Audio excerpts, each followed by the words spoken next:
de regreso en su programa En Buena Onda con el profesor Antonio Tinoco. Es profesor de la Facultad de Humanidades y Educación y también fue secretario de Cultura del Estado Zulia, y en una nota personal ha sido mi profesor en varios cursos y le tengo una profunda admiración.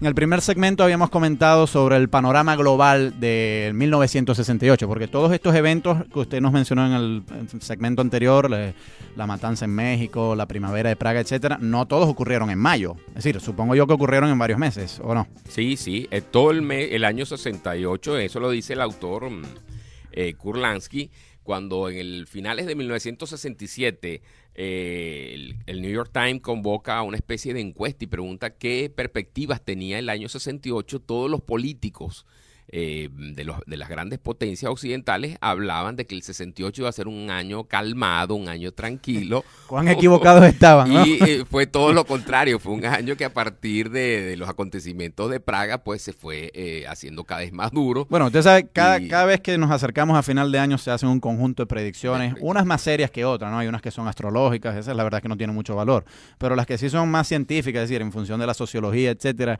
muchas de esas también se equivocan, es decir, que la gente se lleva tremendas sorpresas. Sí. Y claro, si se vaticinó un año muy calmado, muy conservador, calmado, pues la verdad es que la experiencia... Y fue todo lo contrario, porque los grandes movimientos de protestas de los años 70 se generaron allí en 1968. Eso hay que dejarlo como muy claro. Y el Mayo francés fue uno de los que marcó pauta en ese momento. Claro, de todos los que usted ha mencionado, el más emblemático ha sido el de Francia. ¿Cuáles fueron los eventos que condujeron a eso y cómo se desarrolló esa revuelta? Bueno, el mundo ya estaba a partir de 1965 confrontando problemas. Ya la guerra de Vietnam había creado frentes y problemas fuertes en los Estados Unidos. La juventud estaba resistida a ir al frente, a ir a pelear a Vietnam por una guerra que ellos consideraban injusta, innecesaria y absurda. Pero cuando usted dice la juventud norteamericana. La juventud norteamericana estaba... Francia ya no estaba en el conflicto. En Francia, por lo contrario, mientras el mundo se estaba moviendo hacia un proceso de cambios y transformaciones, Francia se mantenía como muy estable.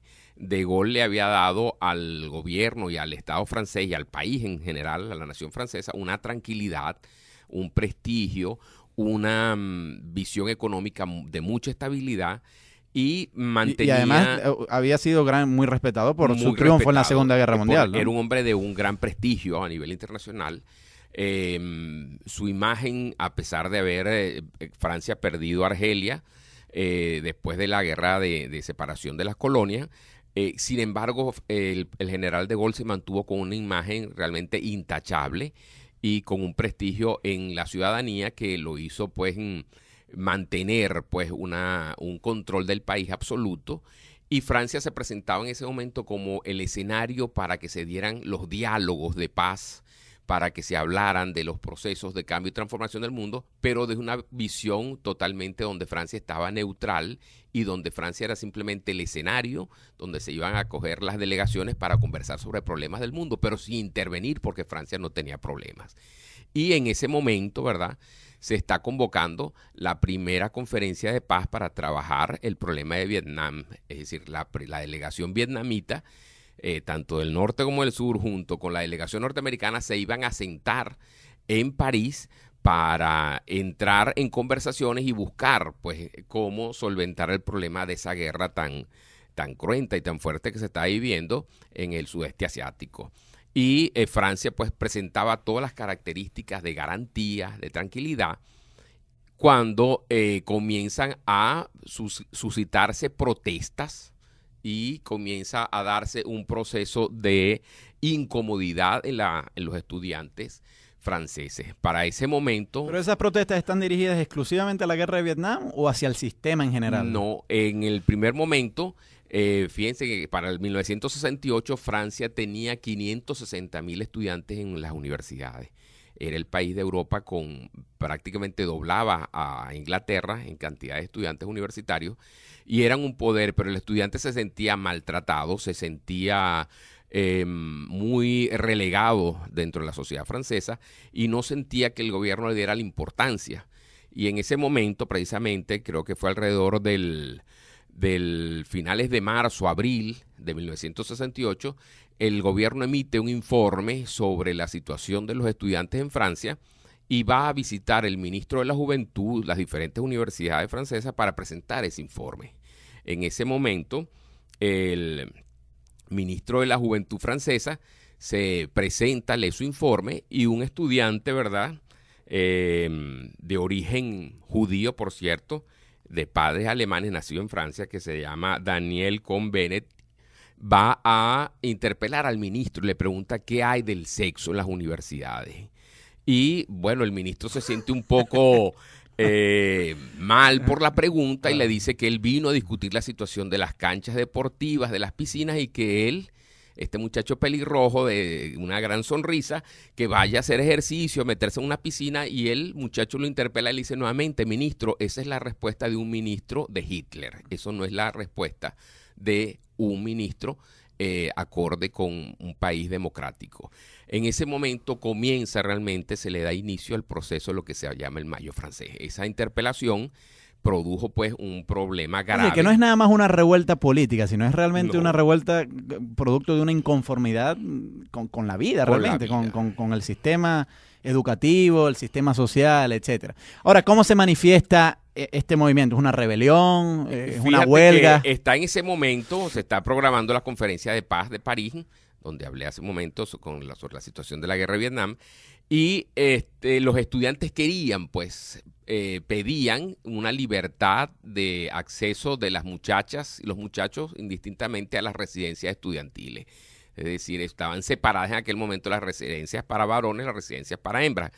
Y ellos estaban en desacuerdo y pedían pues que el ministro se pronunciara qué iba a pasar, que se permitiera pues una libertad mayor. Y el ministro pues no fue sino, por el contrario, hablar de los problemas de los deportes, de hacer más deporte, aumentar el rendimiento estudiantil, y eso creó un malestar. Inmediatamente, este muchacho... Y claro, son muchachos de alrededor de 20, 25 años, o sea, en plena edad sí. Este muchacho, de actividad sexual. Sí, que mencioné, lo van a llamar Daniel el Rojo, o Daniel Rojo, porque tenía un pelirrojo, pues, y era como insisto, esto es muy importante, era hijo de judíos alemanes que se refugiaron en Francia durante la Segunda Guerra Mundial, y él nace en Francia, es francés.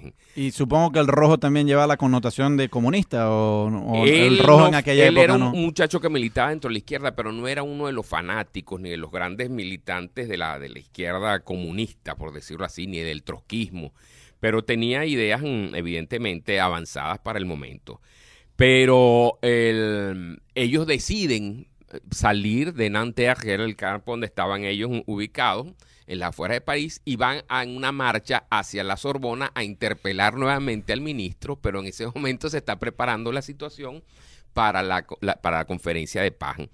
Y evidentemente en la Sorbona los bloquean, les niegan la posibilidad a los megáfonos, a los parlantes, y comienza pues ya un proceso de lucha entre lo que son los estudiantes, ya un poco más numerosos y más siguiendo a este muchacho, a Daniel el Rojo, para comenzar la lucha contra la policía. Y el presidente de Gaulle empieza a sentirse tenso porque la conferencia de paz se puede dar una mala imagen de lo que es Francia, de que hay una debilidad en el gobierno, etcétera, etcétera. Esa es la situación que da inicio al Mayo francés. Estamos conversando con el profesor Antonio Tinoco, es profesor de la Facultad de Humanidades y amplio conocedor de la historia y de la sociedad en Francia, a propósito del Mayo francés de 1968. Es hora de hacer una pausa y ya regresamos.